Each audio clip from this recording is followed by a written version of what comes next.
بسم اللہ الرحمن الرحیم۔ گرامی قدر سامعین و ناظرین، قربانی ایک عظیم الشان عبادت ہے جو حضرت آدم علیہ السلام کے زمانے سے شروع ہوئی اور امت محمدیہ علی صاحب الصلاۃ والسلام تک یہ مشروع چلی آ رہی ہے۔ ہر مذہب اور ملت کا اس پر عمل رہا ہے۔ اسی کو قرآن کریم نے سورۃ الحج آیت نمبر 34 میں یوں ارشاد فرمایا، وَلِكُلِّ أُمَّةٍ جَعَلْنَا مَنْسَكًا،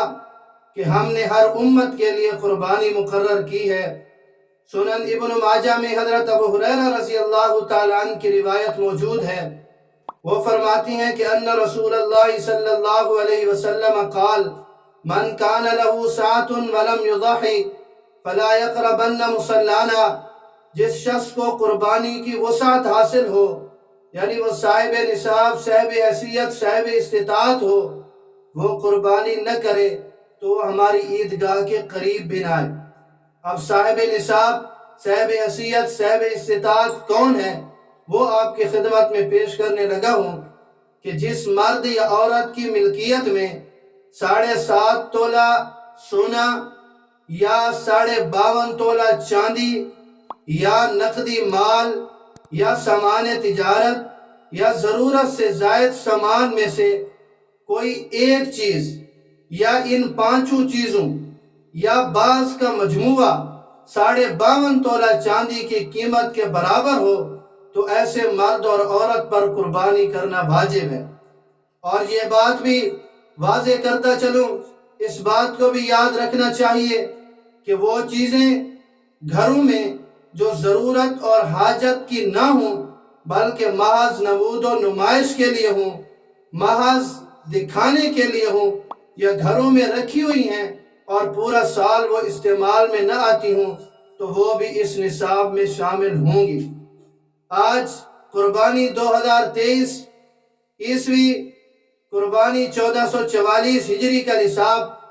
ڈیرہ اسماعیل خان، خیبر پختونخوا، پاکستان کے اعتبار سے 1,36,500 کی مالیت کے برابر، جو اتنا 1,36,500 کا مالک ہو تو اس پر قربانی کرنا، چاہے وہ مرد ہو یا عورت ہو، اس پر قربانی کرنا واجب ہے۔ تو جو نصاب بنتا ہے 52.5 تولہ چاندی کی قیمت کے اعتبار سے، جو اس وقت کی مالیت ہے وہ ہے 1,36,500، یعنی جو 1,36,500 کا مالک ہے اور اس پر کوئی قرضہ وغیرہ بھی نہیں ہے، اور کچھ سونا ہے، کچھ چاندی ہے، کچھ نقدی ہے، کچھ مال تجارت ہے، کچھ ضرورت سے زائد سامان ہے، اور ان سب چیزوں کو ملانے کے بعد اس کی مالیت اتنی بنتی ہے تو اس پر قربانی واجب ہے۔ اور قربانی نہ کرنے والے کے لیے یہ بڑی سخت وعید ہے کہ وہ ہماری عیدگاہ کے قریب بھی نہ آئے۔ تو اس وعید کو بھی ذہن میں رکھنا چاہیے، اور جو اتنا مالیت کا جو مالک ہے وہ قربانی ضرور کرے۔ اللہ رب العزت مجھے اور آپ سب کو دین سمجھنے کی اور اس پر عمل کی توفیق نصیب فرمائے۔